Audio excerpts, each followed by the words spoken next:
Oke teman-teman, jadi kalau polanya sarjana murai memandikan burung murai batunya rata-rata pagi hari ya, ya.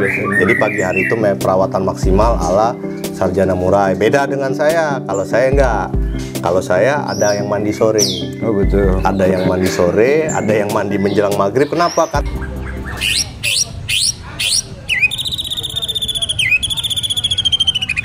Murai-murai tiket 50. Masih ada tuh, silakan. Murai-murai tiket 50. Warna kuning.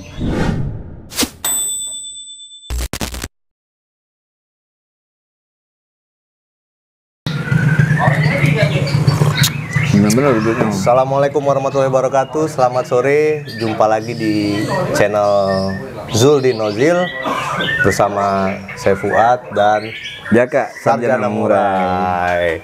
Oke, para teman-teman Kicau Mania, ini kebetulan kami lagi ngopi syahdu santai sambil makan-makan Indomie di kediaman teman kita Agam Sogon namanya, karena dia spesialis pencetak sogo ontong kalau di Palembang ini nih. Bagus-bagus sogo ontong dia nih.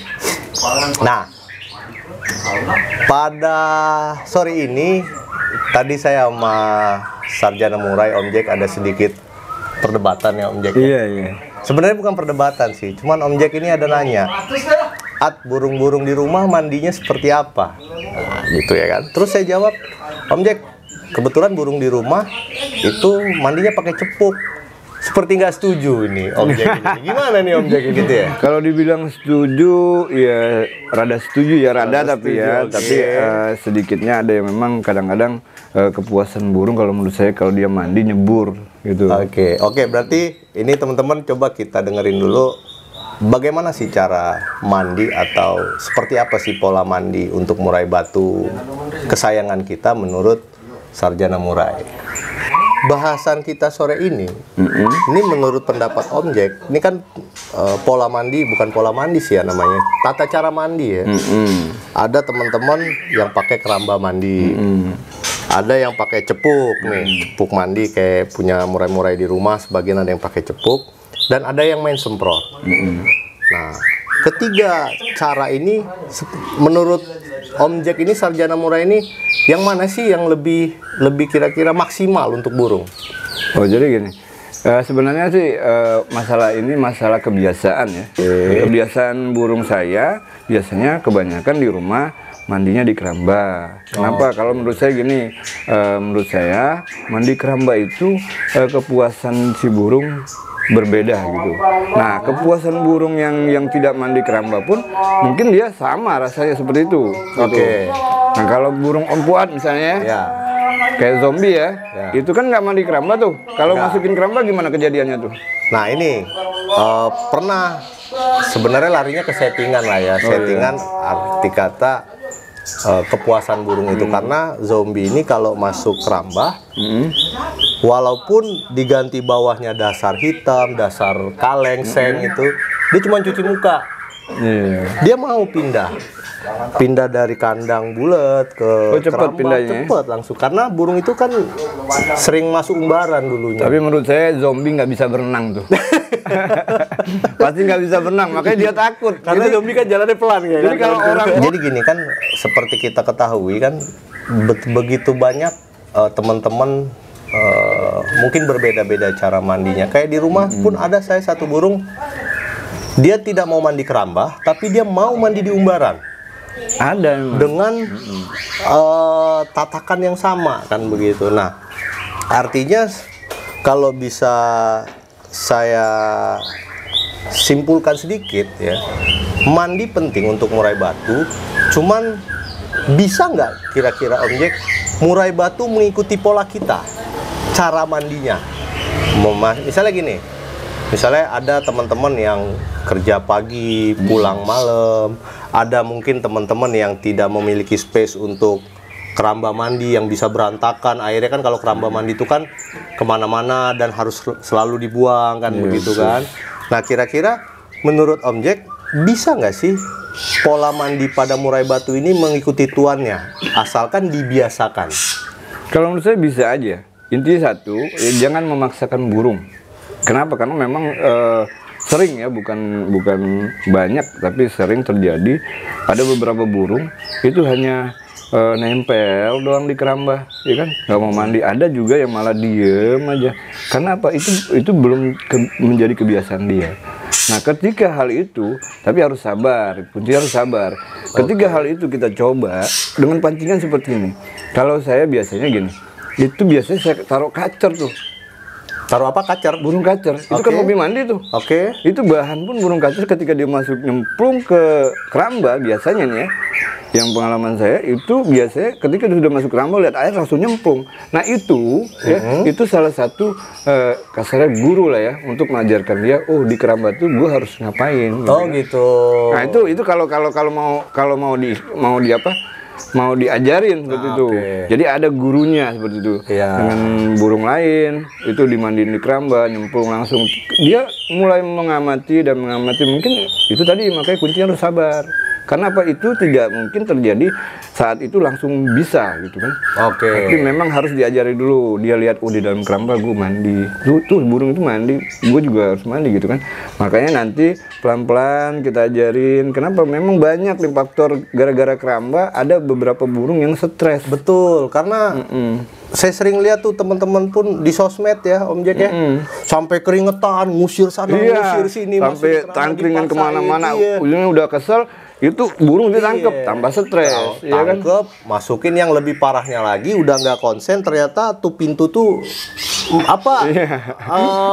Lebar. Iya, di akhirnya bablas burung kan. Jadi kan, karena mungkin di mindset teman-teman ini burung harus mandi keramba.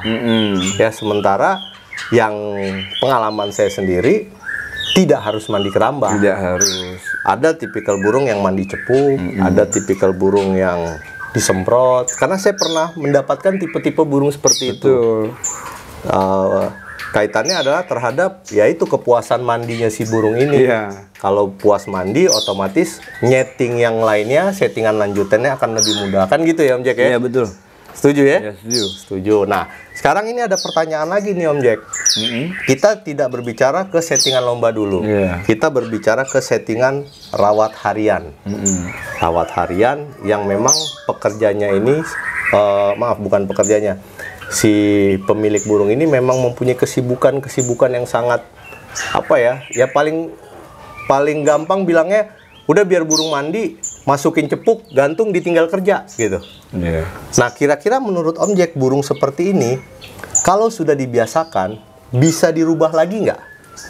Kalau menurut saya gini, kita ini pelatih, makanya balik-balik lagi kita pelatih. Kalau pemain burung itu semua itu sebenarnya pelatih. Jadi mengetahui karakter burungnya atau mengetahui maunya si burung itu tinggal bagaimana kejelian kita. Nah, kalau masalah itu waktu yang kita habiskan buat burung itu kan nggak mungkin kita meninggalkan pekerjaan kita seperti itu.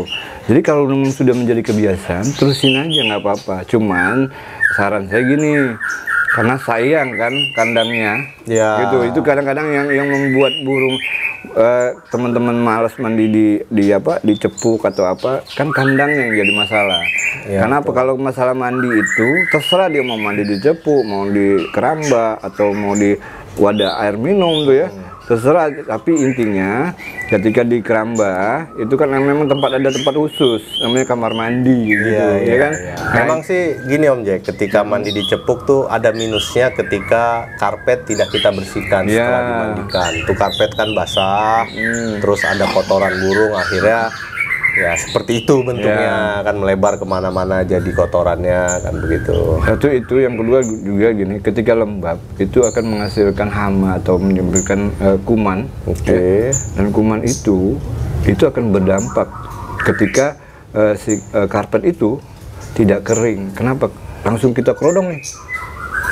Itu bisa menyebabkan naiklah apa namanya tuh kuman-kuman tuh ya, atau uap-uap itu, dan itu pun bisa menyebabkan burung kita katarak. Iya ya, bisa itu, bisa katarak ya, karena memang virus ya. Lembab itu biasanya seperti itu.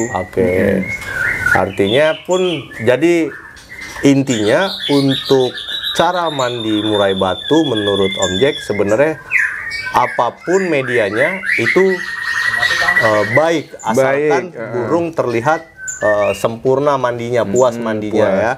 Asalkan, nah ini ada notisnya nih.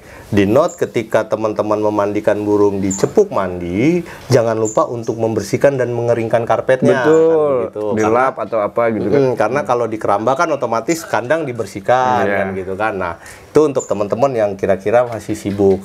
Atau kalau memang udah sibuk sekali, jangan sekali-sekali meninggalkan cepuk di kandang dan ditinggal seharian. Kalau mau biarlah burung tidak mandi. Mending dimandikan malam hari kan gitu kan Om Jack? Betul. Bisa sambil ngebersihin kan gitu. Karena mau nggak mau kesehatan burung adalah kunci utama untuk mendapatkan settingan dan rawatan supaya burung maksimal. Betul. Oke teman-teman, jadi kalau polanya sarjana murai memandikan burung murai batunya rata-rata pagi hari ya. Pagi, ya. Jadi pagi hari itu perawatan maksimal ala sarjana murai. Beda dengan saya, kalau saya enggak. Kalau saya ada yang mandi sore. Oh betul. Ada yang mandi sore, ada yang mandi menjelang maghrib. Kenapa? Karena saya pulang kerja. Kalau pagi saya berangkat kerja jam 5 pagi soalnya Om Jack. Nah, mau nggak mau burung-burung di rumah mengikuti pola saya. Betul. Karena terbiasa dengan pola seperti itu dan tidak saya rubah. Ketika saya libur pun, saya akan memandikan burungnya sore juga, walaupun saya pagi ada di rumah. Itulah makanya kalau bahasa kerennya apa sih? Bahasa kerennya itu konsisten ya. Betul. Nah, saya konsisten dengan mandi seperti itu, walaupun saya libur kerja, tetap sore seperti saya pulang kerja. Betul. Gitu. Jadi intinya gini, buat ya. Jadi buat teman-teman semua, ini saya sampaikan buat teman-teman, jangan pernah merasa sulit dalam memelihara burung. Karena apa? Jangan merasa berat, karena memang misalnya gini, setelan sebelum kita beli nih kayak gini nih, nggak usah susah. Yang penting intinya fungsinya jelas dan tepat gitu, dan kita mengerti dengan burung tersebut. Dan masalah pola mandi, pola jemur, nggak usah dipusingin menurut saya. Oke, itu nanti. Jadi gini Om Jack, Ini kan ini maksudnya sekalian jelasin, kan saya kan punya waktu yang banyak. Iya. Perempuan punya waktu yang sempit. Oke. Gitu. Nah ini kami nggak susah ya kan, tetap juara kan? Nah, itu kan. Alhamdulillah masih hoki. Artinya pokoknya pembicaraan kita sore ini adalah antara keramba, cepuk atau semprot. Silahkan teman-teman mencari mana yang terbaik untuk burung murai batunya. Nah, next ya, konten nextnya adalah kita akan membicarakan seperti apa sih di pola mandi yang cocok untuk murai batu yang akan kita gantangkan. Karena setiap burung memiliki pola mandi yang berbeda-beda. Ada yang 3 hari sekali, 2 hari sekali, 5 hari sekali, seminggu sekali. Betul. Nanti akan kita bahas itu. Tapi yang penting teman-teman harus tahu dulu kunci bagaimana memandikan murai batu teman-teman yang maksimal. Kalau burungnya sudah maksimal mandi di tempat itu, baru kita bahas yang namanya settingan untuk lomba. Setuju. Setuju? Sangat setuju saya ini. Oke, kalau gitu ini berhubung udah sore juga, saya harus memandikan burung. Saya mau ganteng burung masalahnya. Jadi kami pamit undur diri dulu untuk teman-teman. Dan kali. Ya, nanti kita jumpa lagi di konten selanjutnya. Terima kasih dan jangan lupa share, like, and subscribe channel Zuldin Ozil. Wabillahi taufik walhidayah. Wassalamualaikum warahmatullahi wabarakatuh. Selamat sore. Mantap.